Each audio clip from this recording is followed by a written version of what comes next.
Let's refresh you on the top 10 teams in the recruiting rankings. Ohio State, the top team in the land. Behind them, it's Alabama, LSU, Georgia, Auburn, rounding out that top 5.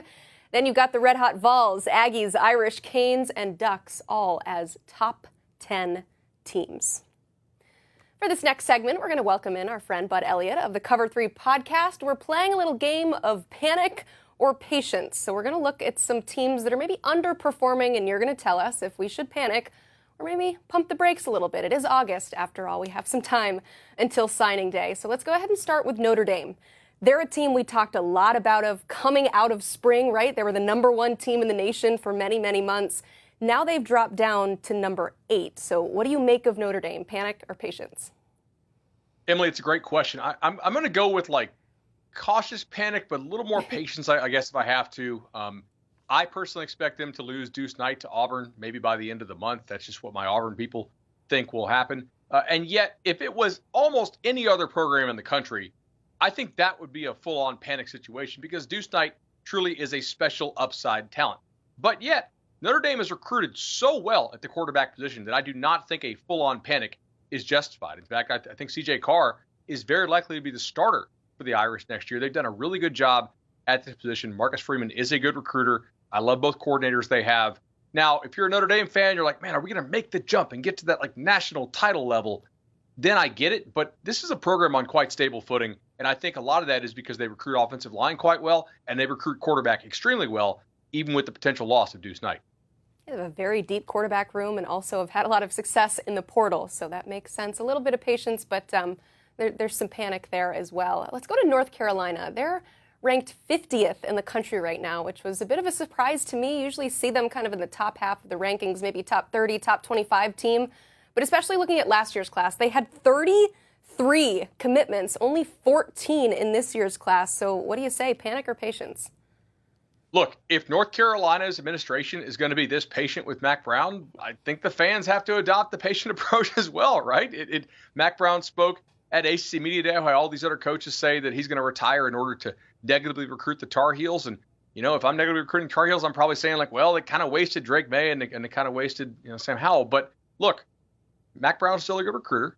North Carolina, luckily this year, has a schedule that could allow for a really soft landing after losing Drake May. I mean, they're 7.5 over/under win total. This schedule is a cakewalk. So they go out there, they win 8-9 ball games.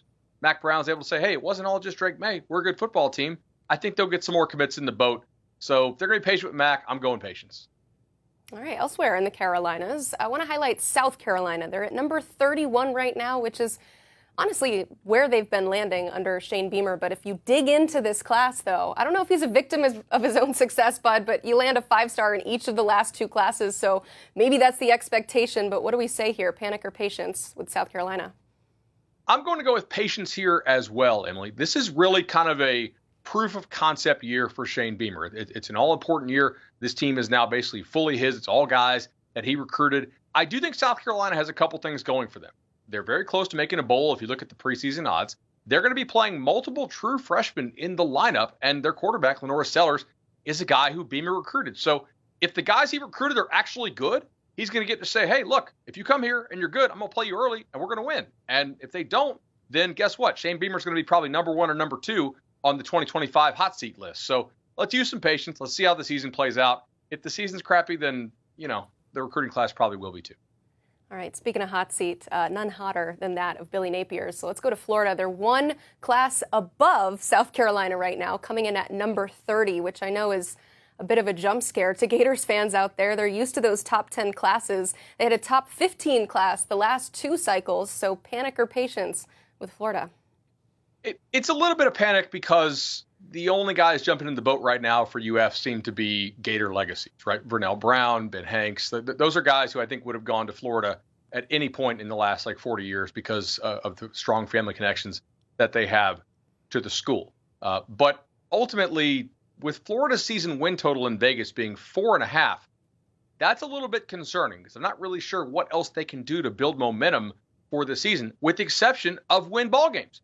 You got to go out there and win. You got to make sure you have 11 men on the field, not 10, not 12, not 13. So if they get the right number of guys on the field for Florida, maybe they make a bowl. And then Florida's one of the weird teams this year. It's like, hey, if they make a bowl, they can sell that as overachieving preseason expectations. They can sell that as, hey, come here and play with DJ Lagway and a lot of the young talent that we've amassed in these prior recruiting classes. So the problem is they have to go out and do it. And I've never seen a 4.5 Vegas win total for the Florida Gators in my lifetime. So they're going to have to overachieve a lot just to make a bowl. And patience is hard there. All right, speaking of a team that would like to make a bowl game, let's finish on Colorado. They're 82nd in the country right now, which I don't think scares as many people as Florida being a just top 30 team right now. We know what Colorado wants to do, right?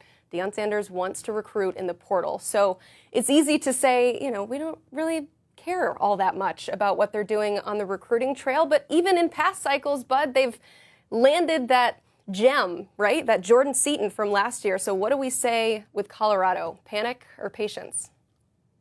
I think it's patience, right? If you like the approach Coach Prime has taken so far, why would you deviate from that support now? They have a chance to make a bowl this year. I think they probably will, as long as they can stay healthy and keep things together. And they're going to lose quite a bit off this football team, including Shador and Travis and Shiloh and those guys. So they're probably going to have to go pretty heavily portal again. And I just don't know if Coach Prime cares about recruiting high school. It's been well publicized out there. He does very few, if any, in-home visits, and it's a very unconventional approach. But so far, Colorado's selling a lot of tickets. Their fans seem to be happy. Might as well be being patient. All right, I got to ask a quick follow-up, though, because with a lot of these teams, right, we look at patience as, well, maybe it could get better, right? You said with Florida, if the results are there, then their class could be there. But with Colorado, is it patience and saying that this class could get better? Or, as you've said, we don't care all that much whether or not it gets better? Yeah, I think you're worried if you are underachieving a goal. And if the goal is recruit high school well, then you're freaked out. You're panicking like crazy. But there's no evidence that Colorado actually cares about recruiting high school well, at least not at medium or high volume. Now, maybe they can land a Juju Lewis if they go out and have a nice season. There's certainly not an heir apparent quarterback waiting in the wings there. But if Shador has a nice season and gets drafted highly, my guess here is that they're probably going to be pretty high on the list for several quality portal quarterback targets. So I just don't think it's worth freaking out over, because Colorado and Deion clearly don't care about trying. Otherwise, they would put more effort in to do so. All right. Thank you, Bud. Hey, if you're panicking about not being ready for the season that kicks off this week, the Cover 3 pod with Bud Elliott, Chip Patterson, Tom Fornelli, and Danny Cannell have you covered. Also, Bud just wrapped up his summer school series, and there are so many of them. So there's a very good chance that he has your school covered. So go check it out.